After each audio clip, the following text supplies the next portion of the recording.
महास्थविर जातक अध्याय 15। घर आने पर उसी रात मुझे तेज बुखार आ गया।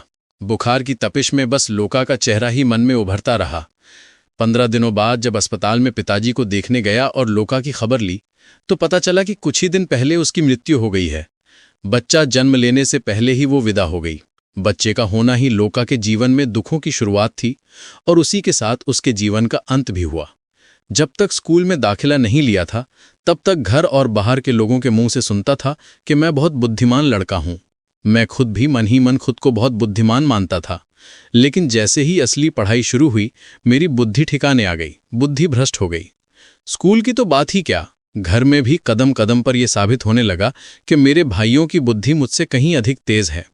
मारपीट, डांट फटकार और अन्य कई प्रकार की सजाओं और हंगामों के डर से मैं पढ़ाई लिखाई के मामले को बिल्कुल भी अच्छी नज़रों से नहीं देख पाता था। कुछ ही समय में मुझे ये भी अच्छी तरह समझ आ गया कि स्कूल नाम की चीज़ ही सारी फसाद की जड़ है और सारे दुखों का उद्गम स्थल वही स्कूल है।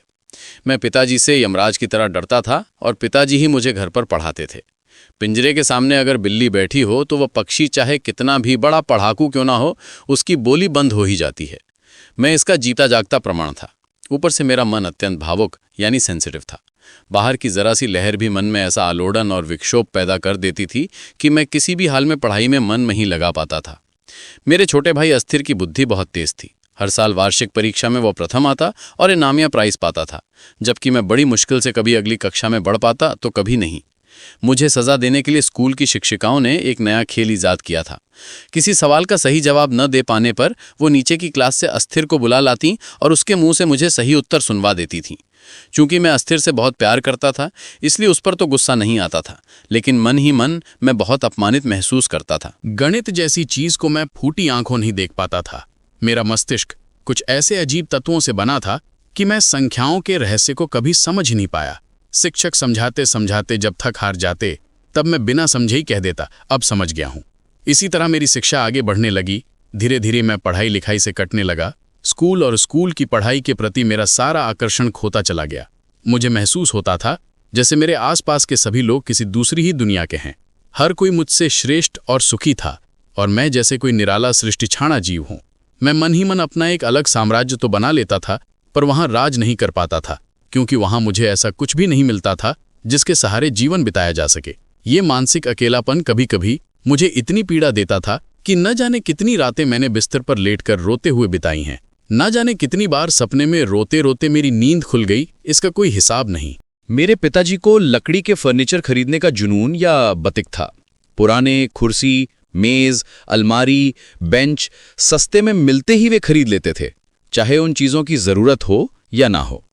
इस बारे में मां की चाहे जितनी भी आपत्ति रही हो, उनका तर्क ये था कि हमेशा तो ऐसे हालात नहीं रहेंगे।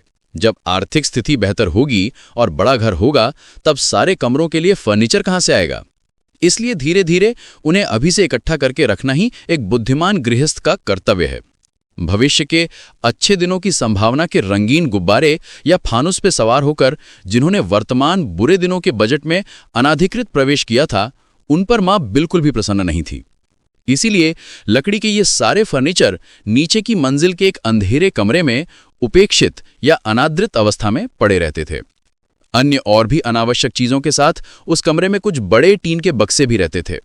उन बक्सों के भीतर क्या रत्न भरे हैं ये जानने की जिज्ञासा हमें कभी नहीं हुई। एक बार गर्मी की छुट्टियों में दोपहर के समय मैंने उन बक्सों को खोलकर देखा। 2 बक्से पूरी तरह किताबों से भरे हुए थे।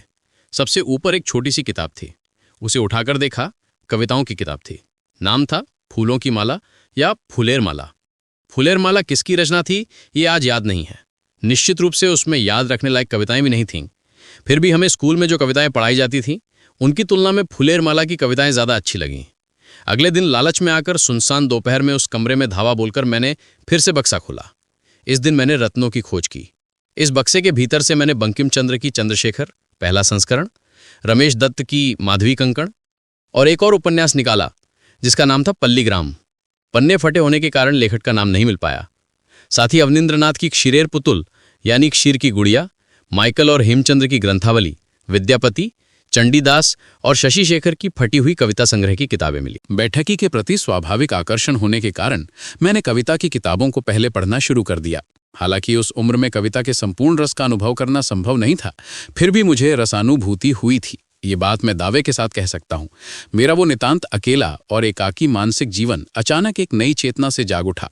अत्यंत दुखमय दैनिक व्यावहारिक जीवन को पार करके मैंने एक आनंदमयी दुनिया में प्रवेश किया। उसकी तुलना में स्कूल की सजा, पिताजी की मार और अन्य कठोर नियम जिनसे हमारे तन-मन को नियंत्रित, संयमित करने की कोशिश की जाती थी, वे सब बहुत तुच्छ और नगण्य लगने लगे। कहीं भी कोई कष्ट मिलता तो तुरंत मुझे इन कविता की किताबों की याद आ जाती, फिर दुख की बात याद ही नहीं रहती थी। न जाने कितने दिनों तक कितने दुखों में इन काव्यों ने मुझे सांत्वना दी है, उसका कोई अंत नहीं है। वे न होते तो मैं क्या करता, ये मैं आज भी सोच नहीं पाता। उस बचपन से लेकर आज तक ये काव्य लक्ष्मी ही मेरी आराध्य रही है। कहीं मैं अपनी उस मानसिक प्रियसी मानसी की मर्यादा की रक्षा ना कर पाऊं, इसी डर से मैंने कविता लिखने की कोशिश कभी नहीं की। मेरे अंतर के अक्षय काव्य कुंज में निरंतर जो कविता पुष्प खिलते हैं, अत्यंत सावधानी से उन्हें चुनकर मैं काव्य लक्ष्मी के चरणों में अर्पित करता हूं। उन फूलों से माला पिरोने का साहस नहीं होता, कहीं अकुशल सुई की चोट से वह मुरझा न जाएं।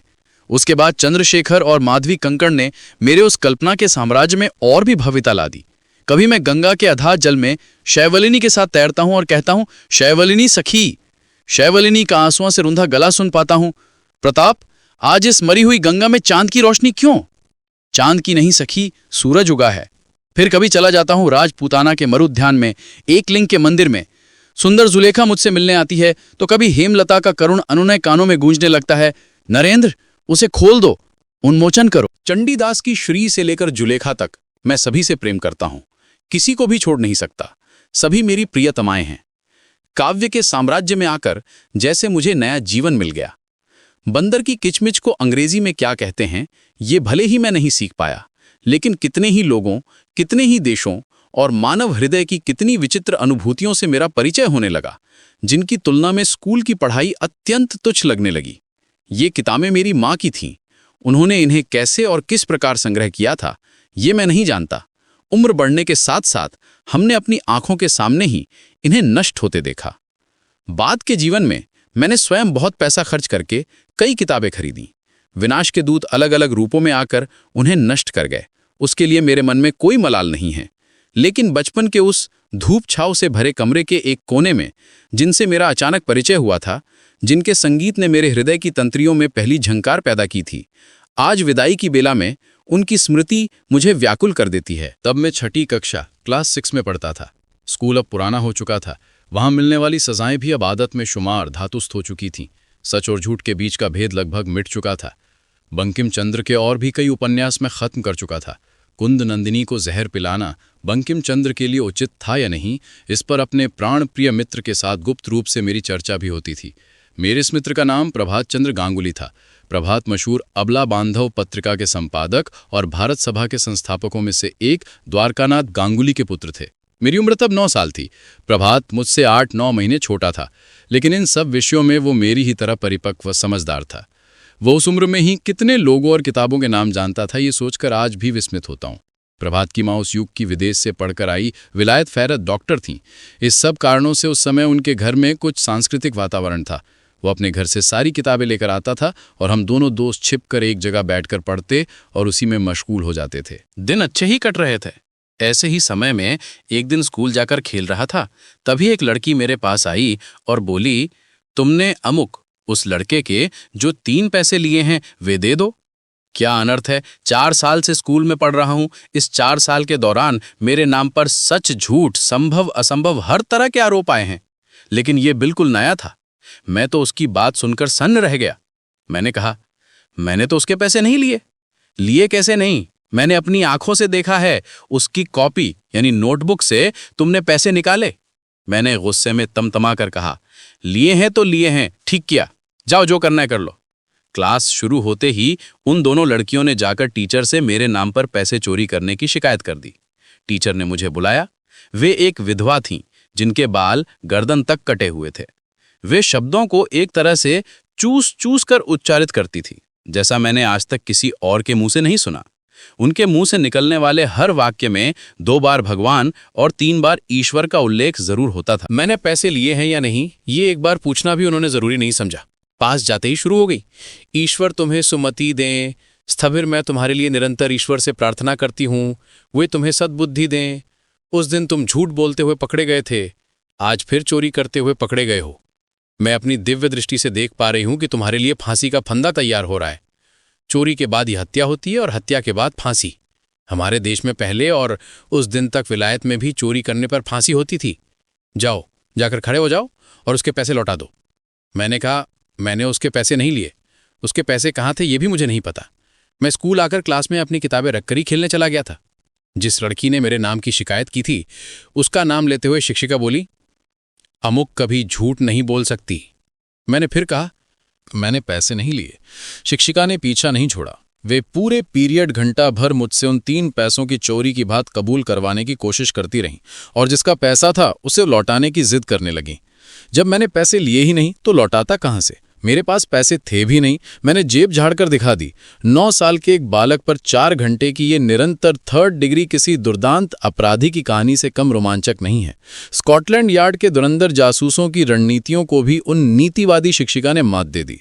रूसो के उस कन्फेशन स्वीकारोक्ति की छाया में खड़ी आपकी ये मिथ्या स्वीकारोक्ति वास्तव में कोई हार नहीं है, बल्कि उस मदमस्त समाज व्यवस्था की क्रूरता के मुंह पर एक जोरदार तमाचा है। झूठ बोलकर मुक्ति पाने में जो ग्लानि होती है वो आपके लेखन में एक महान पीड़ा में रूपांतरित हो गई है। लेकिन वे इतने से संतुष्ट नहीं हुई। पीरियड खत्म होने पर जब दूसरे शिक्षक पढ़ाने आए तब वे उन्हें कुर्सी सौंपकर मुझे लेकर बाहर चली गई। स्कूल के एक सुनसान कोने में मुझे ले जाकर वे मुझसे जुर्म कबूल करवाने की कोशिश करने लगी। वे महिला एक हिंदू ब्राह्मण परिवार की विधवा थी। उनके पति शायद उनकी इस जिरह अर्थात पूछताछ के दबाव में आकर या फिर अत्यंत पुण्यशाली होने के कारण उनके हाथों से मुक्ति पा गए थे। मुझ अभागे के पास वैसा पुण्यबल नहीं था, इसीलिए ये कहानी लिखनी पड़ रही है। 4 घंटे तक लगातार एक ही जगह खड़ा रखकर वे मुझसे सच उगलवाने की कोशिश करती रहीं। लंदन के प्रसिद्ध स्कॉटलैंड यार्ड में जिन दुर्दांत बदमाशों को 48 घंटे तक इसी तरह रखकर जुर्म कबूल करवाने की कोशिश की जाती है, जो किसी भी तरह अपना अपराध स्वीकार नहीं करते, भयंकर स्वभाव के घाघ लोग भी इस तरह के दबाव में आकर हार मान जाते हैं। मुझ पर 4 घंटे तक ये 3rd डिग्री आजमाने के बाद सिर्फ उनके चंगुल से छूटने के लिए मैंने कह दिया, हाँ लिए हैं, जबकि ये पैसे मैंने नहीं लिए थे। उनके अस्तित्व या गायब होने के बारे में मुझे तब भी कोई जानकारी नहीं थी और आज भी नहीं है।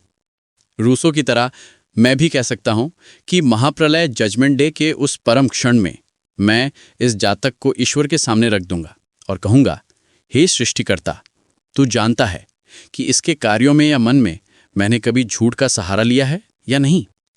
लेकिन रूसो के धर्मशास्त्र में महाविचार का दिन होता है। मेरे धर्म में वैसा नहीं है। यहां सब मेरे अपने कर्मों का फल है और जिन्होंने मुझे अपमानित यानी लांछित किया था उनके लिए भी उनके कर्मों का फल सुरक्षित है। मेरी स्वीकारोक्ति सुनकर उनके चेहरे पर क्या ही खुशी की लहर दौड़ गई। वो मुस्कान आज भी मेरी आंखों के सामने तैरती है।